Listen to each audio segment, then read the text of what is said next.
Hello traders, this is Jim Comiskey coming to you live on Tuesday the 27th, about 2 o'clock. I am going to try and do another post today, but it's been rather busy. Okay, give you some color on the metals markets amongst other things. First of all, the opinions that I'm no doubt about to express are mine and mine alone, and are not necessarily shared by ADMIS, Archer Daniels Midland Investor Services, even though they should be, in my humble opinion. Anyways, the gold is currently down 90 cents to 16.85. By the way, we're pretty much rolling into the June contract now. Okay, June has about a $3 premium to April. Okay, so June is at 16.87.80, down 40 cents. April, once again, is at 16.84.80, down 80 cents. By the way, the symbol for June is M. Okay, if you want to update your screen, if you didn't know that. Silver. The July silver, 32.70. That's down just 10 cents. It's an extremely quiet day in the metals, which is kind of a rare event these days. Copper is down just 0.65, 387.90. Okay, support and resistance. I'll give you the gold and silver, okay? First of all, gold. The pivot today is 1682.80. All right, now David Hightower is still on April gold, okay? So do the math. You got about a $2.50 premium to June. So just add $2.50 to the 1682.80. All right, first resistance comes in all the way up at 1710.60. Okay, above that 1721. Support gold 1672. Below that 1644.5. Silver pivot. He's still on May, but we're rolling pretty much to July. 32.66 your pivot. So just below here. First support 32.40. Below that 31.75.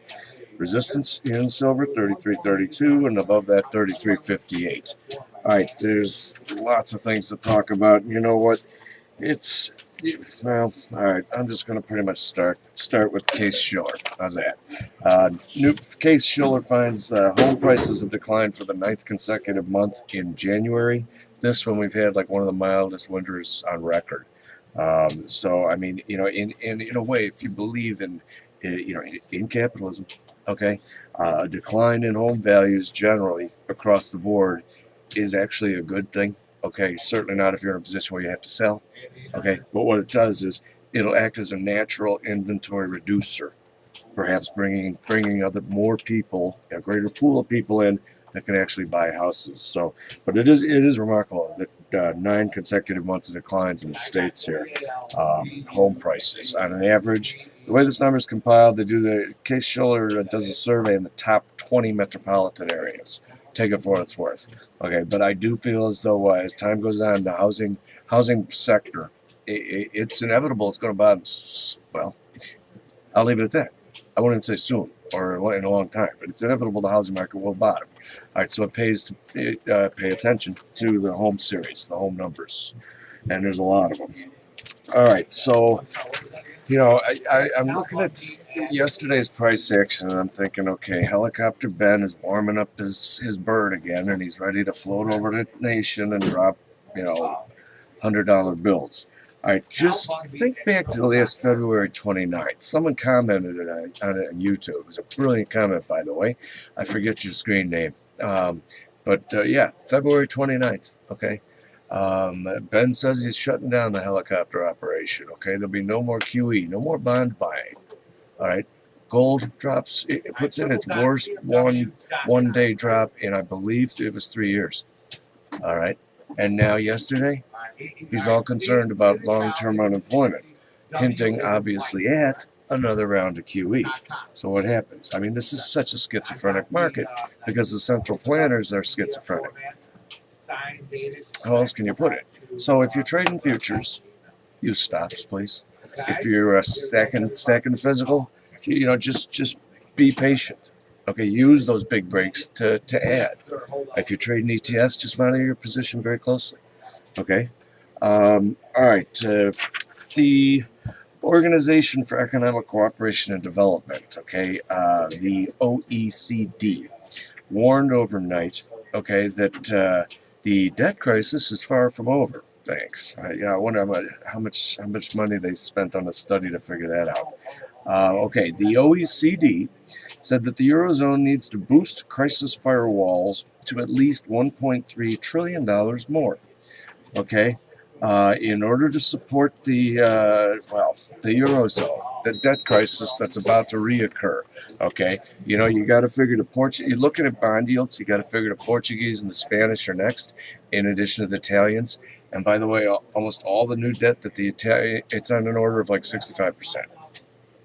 Almost all the new debt that the Italian government is floating is within the 1 year space. Okay, so they're going to be continually rolling this stuff.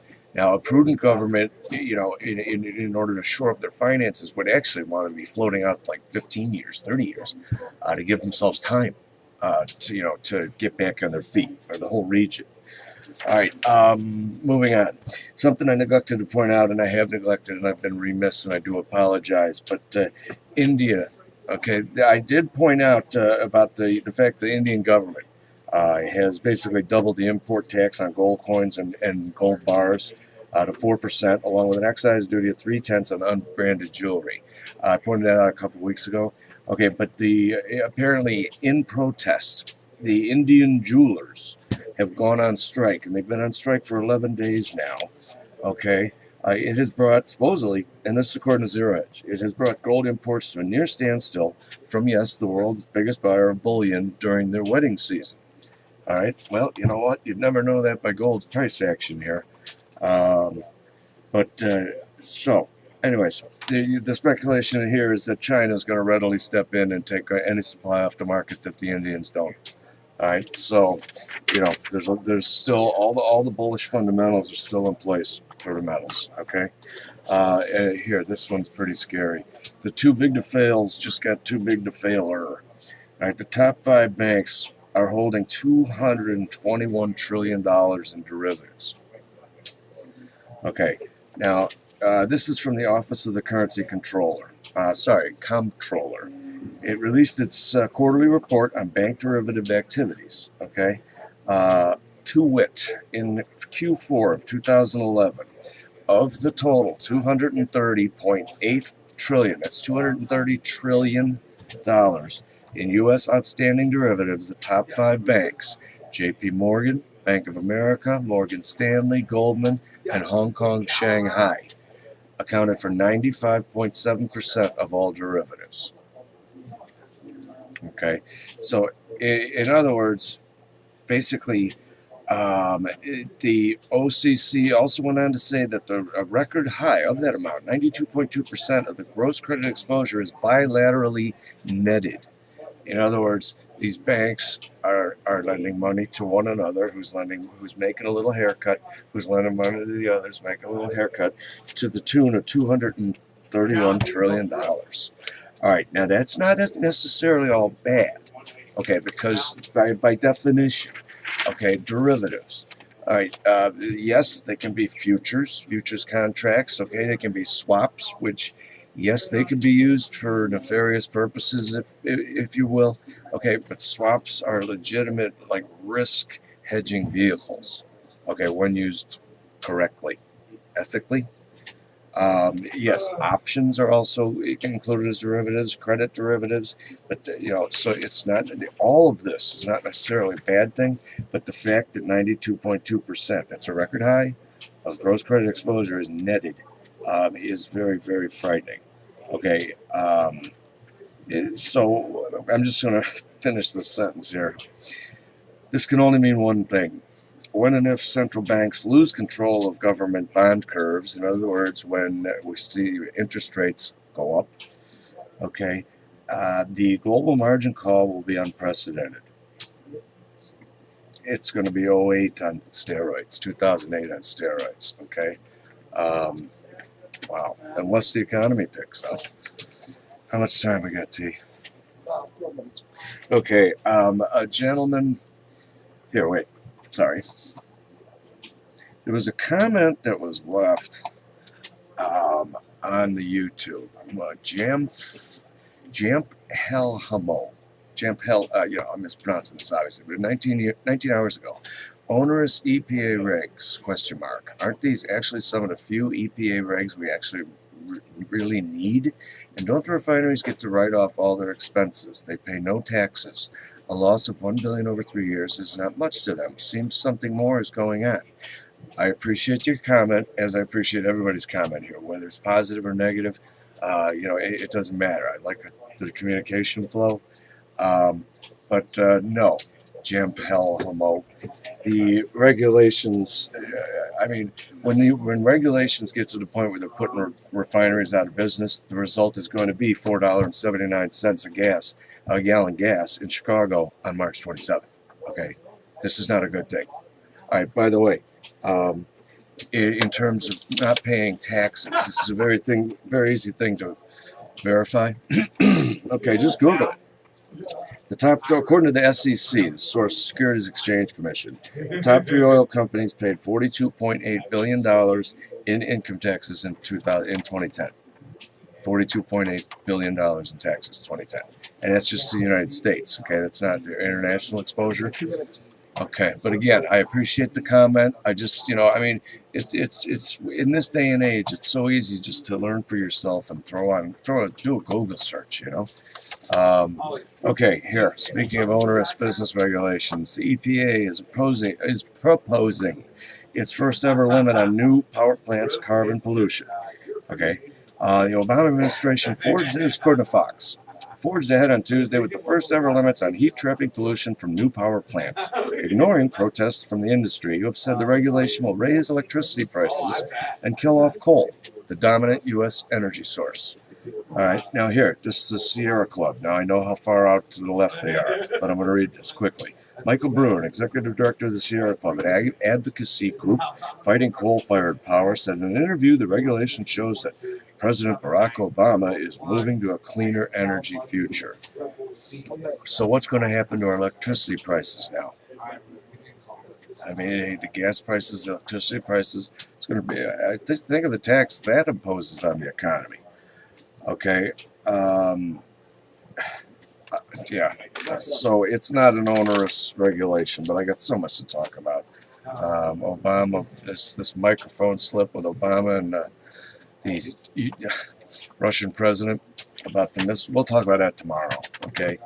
Our own president offering to give over state secrets to the Russians. A bit worrisome. If you would like to work with me or Ted. Now, I saw a comment on the chain a couple days ago. A gentleman said, hey, thanks for posting, and giving information as to what's relevant and moving the markets here. But he said, we can't afford brokers these days. Yes, you can. I'm still rebuilding from the MF Global debacle.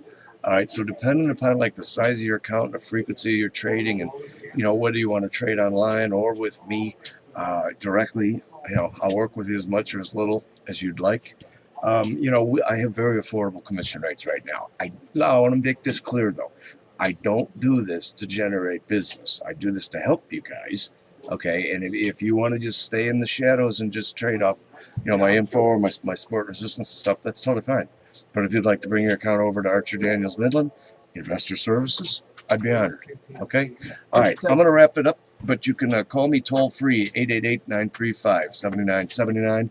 Or if you need to call me on an outside line, it's 312-242-7996. Or leave a comment in the comment chain. Or email me, jim.comiskey, COMISKEY, at archerfinancials.com. Sorry I didn't get you 10 minutes today, but I'll endeavor to do so whenever market conditions allow me to, okay? Great talking to you guys. Please leave some comments or give me a call. I'll talk to you soon.